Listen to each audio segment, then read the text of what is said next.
Swayam Prabha. Digital India. Educated India.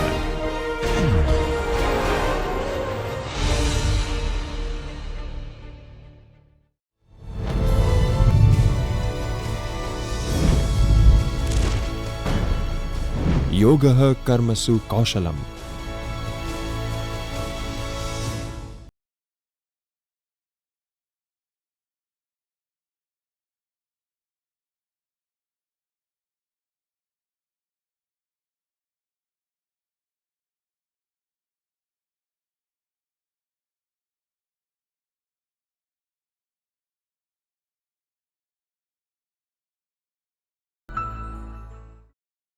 Hello friends, I am Deepak Raste, Associate Professor at Sahajanand Vanija Mahavidyalaya, Ahmedabad.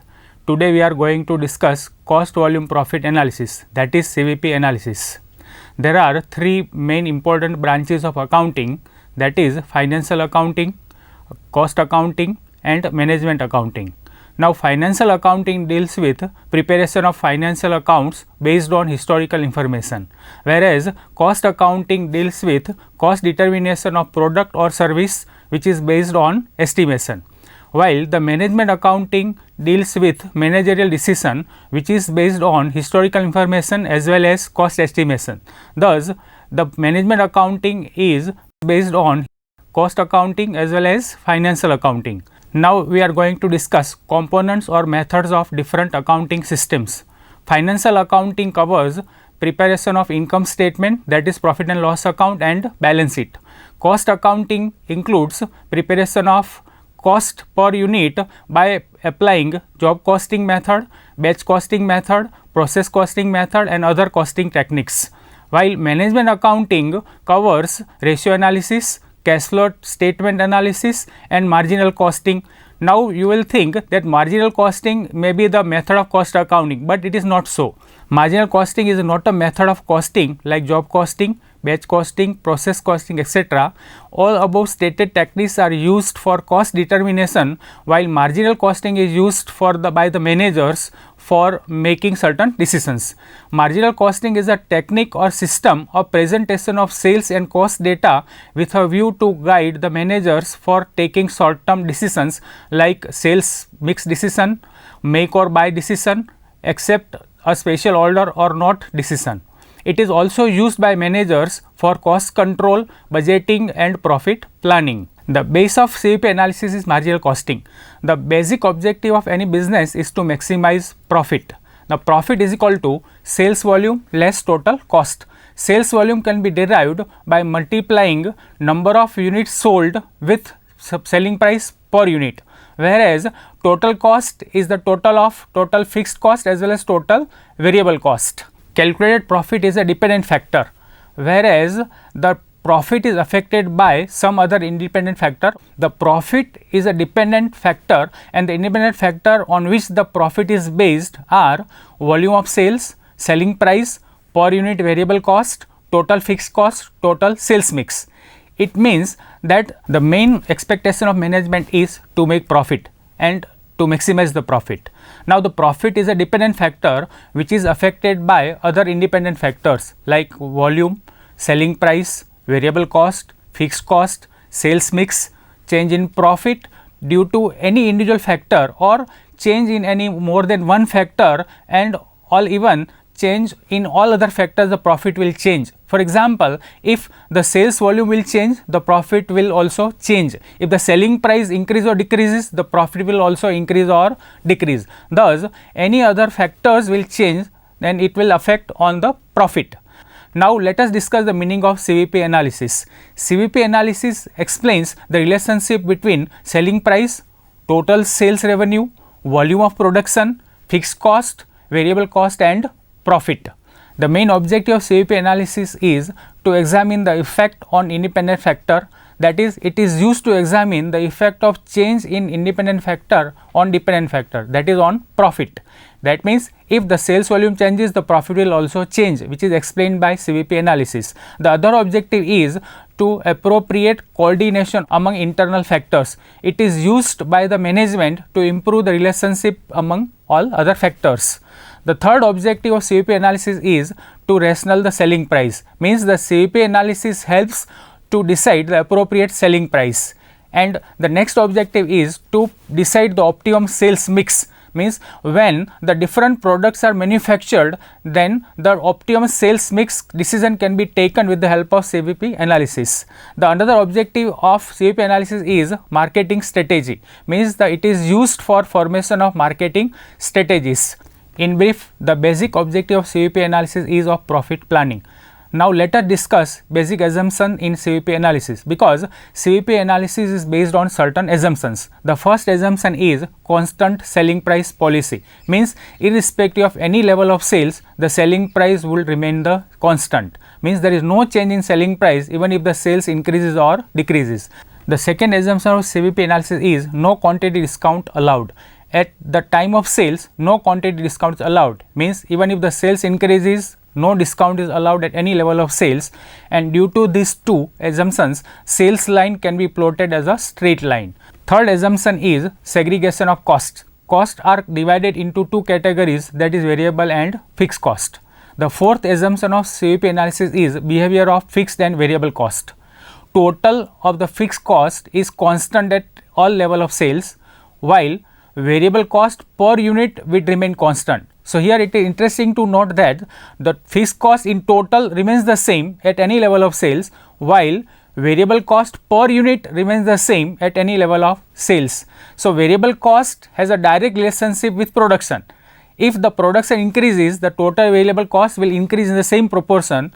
The same way, if the production decreases, the total variable cost will also decrease in the same proportion. The fifth assumption is no change in opening and closing stock. It is further assumed that the quantities of the production and sales are identical. That means there is no closing stock or no change in the opening stock or closing stock. The sixth assumption is the uniform policies. The managerial policies like technological methods, efficiency of manpower will not change. Now let us discuss role and utility of CVP analysis in detail. The first utility of CVP analysis is product pricing. Next is sales mix, third is adding or deleting the product, and the last is accepting a special order. Now let us discuss all these utilities in detail. The first is product pricing. This is profit planning function to be done by the management. In the given situation, to earn desired level of profit, what should be the price of a product or service is determined by the management. The second utility is sales mix. When business unit has more than one product, what should be the judicious mix of all these products so that profit maximization goal can be achieved is determined by CVP analysis. The third utility of CVP analysis is adding or deleting product. When there is potential market for new product, or when any one of the products of the product mix is found to be loss making, in this situation to take decision, the CVP analysis is used. The fourth and last is to accepting a special order. Sometimes business unit may get offer to provide product or service at lower price than regular price. In such situation, CVP analysis is used to accept or reject the order. Now let us discuss various techniques of CVP analysis. CVP analysis is used for answering many questions in the event of managerial planning and decision making. CVP analysis is done with the help of following techniques. These techniques are: number 1, contribution margin concept, second is break-even analysis, and third is profit volume analysis. All these three techniques are discussed in the next respective modules. Now let us understand all these techniques of CVP analysis with the help of an income statement. If you see in the income statement, sales volume is 10,000 units at per unit selling price rupees 10 comes to rupees 1 lakh. Less variable cost, that is 10,000 units at rupees 6 per unit, total comes to rupees 60,000. Now if you deduct variable cost from sales value, that comes to rupees 40,000, which is called contribution. Now if you consider in terms of percentage, sales volume is 100%, variable cost 60%, so the remaining is contribution 40%. Now contribution less operating fixed cost, that is rupees 30,000, and it will give 10,000 rupees profit, which is earning before interest and tax. Now if you see that sales value is the result of sales volume multiplied by selling price, variable cost is the result of sales volume multiplied by selling price per unit.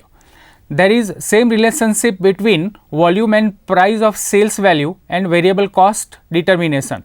Under CVP analysis, it is assumed that production is equal to sales. Thus, there is no production, there is no variable cost. In the given situation, variable cost is 60% of sales value. That is variable cost divided by sales into 100. Variable cost 60,000 divided by sales value rupees 1 lakh multiplied by 100 comes to 60%.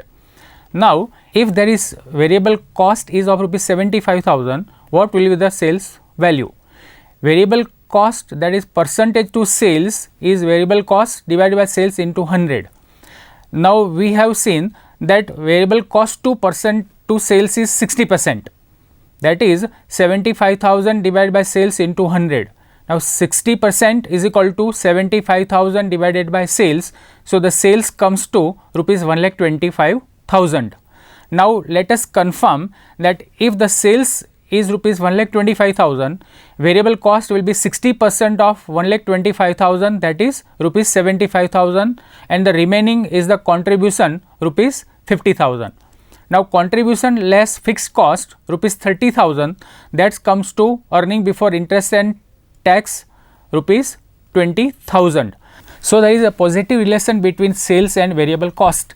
If the sales increases, variable cost will also increase, but fixed cost remains the same. And due to this phenomena, it is interesting to note that when the sales is increasing only by 25%, that is from the sales volume rupees 1 lakh to 1,25,000, the profit is doubled, means the profit will come to rupees 20,000 from rupees 10,000. So, it is interesting to note that with the help of CVP analysis, we can establish the relationship between sales and profit. Means here, if the sales increased by 25%, the profit increases by 100%. Now, let us understand what is variable cost. There are two types of variable cost, that is direct and indirect. Direct variable cost consists of direct material, direct wages and other direct expenses, while indirect variable cost is overhead, which includes factory overheads, which is variable factory overhead as well as fixed overhead. Another is administration overhead, that is variable as well as fixed administration overhead, and the third is selling and distribution overhead, which is also variable and fixed. Thus, the overheads are two types of overheads, that is fixed and variable. So, total variable costs are determined as direct material plus direct labor plus direct expenses and other variable overheads like factory overheads, office and administration overheads and selling and distribution overheads, which comes to total variable cost. Now, let us understand what is fixed cost. Now, we have seen that variable cost consists of direct as well as indirect cost, but fixed cost is all are overheads, means fixed factory overheads plus fixed administrative overheads plus fixed selling and distribution overheads, that comes to total fixed cost. Thus, there are two types of fixed cost, that is operating fixed cost like selling and distribution fixed cost, office and administrative fixed cost and factory fixed cost, and another is financial fixed cost. Financial fixed cost includes interest, that is interest on loan, but here in CVP analysis only the operating fixed cost is considered, financial fixed cost is not taken into consideration. Now, let us discuss limitations of CVP analysis. The first limitation is that it is based on assumptions. Due to assumptions, only approximation can be obtained, and if reliability of approximation is low, the degree of accuracy and precision is also low for decision making. The second limitation is total cost and sales are assumed linear and presented by straight line. Sales can be different because sales can be more in reality. Variable cost per unit may decrease and due to more operating efficiency. The third limitation is separation of cost into variable and fixed. The accurate categorization of total cost into variable and fixed is very difficult in practice. The division of semi-variable in variable and fixed cost is also difficult. The fourth limitation of CVP analysis is production equals to sales. This assumption is found to be unrealistic in practice. Production equals to sales means opening and closing inventory would remain the same, but there can be change in either opening or closing or both inventory level. In spite of there are various limitations of CVP analysis, the role of CVP analysis is very important for decision making. This during present preparation or interpretation of CVP analysis, all assumptions and limitations should be carefully considered. Now, let us discuss areas covered under CVP analysis for decision making. First is break-even analysis and angle of incidence. Second is profit volume ratio and angle of profit. Third is margin of safety. Fourth is desired or target of profit. Fifth is multi-product situation. Sixth is sales mix and break-even point including key factor. And seventh is determination of cost indifference point. Now, let us discuss all these in detail. The first is break-even analysis and angle of incidence. The break-even analysis indicates the level of sales where revenue and cost are identical. In this case, firm will have neither profit nor loss. Angle of incidence is that angle where sales line cuts the total cost line and management tries to make it the large as far as it possible. The second is profit volume ratio. This ratio shows percentage of variable cost to total sales. The remaining percentage of sales is availability for recovery of operating fixed and earning of profit. These remaining percentage of sales are known as percentage of contribution. The third is margin of safety. The margin of safety is the level of sales which indicates the difference between actual sales and sales at break-even point. The fourth is desired or target of profit. It is managerial decision to achieve desired profit, what kind of changes should be made in independent factors which are to be considered. The fifth is multi-product situation. Here optimum sales mix is determined to earn maximum profit. This analysis is used. Sixth is sales mix and break-even point including key factor. To examine the impact of change in sales mix on BEP, CVP analysis is used. Key factor plays vital role to determine the optimum sales mix. Seventh is determination of cost indifference point. A cost indifference point is that point at which total cost, that is fixed and variable, associated with the two alternatives are equal. All these areas are discussed and explained in the subsequent modules. Now, let us summarize today's discussion on CVP analysis. CVP analysis is very important from the viewpoint of decision making, specifically for short-term decision. Every business unit has objective of profit maximization. That profit factor is influenced by different independent factors. Objectives of CVP analysis are discussed and objectives explain the importance of CVP analysis. We have undertaken the study about assumptions of CVP analysis. These assumptions explain the territory of CVP analysis. Role and utility of CVP analysis is also studied, which includes pricing decisions, sales mix, etc. Components of total costs and subcomponents of total costs are also studied. Limitations of CVP analysis also we have seen. Areas of applications of CVP analysis also we have gone through. Thank you.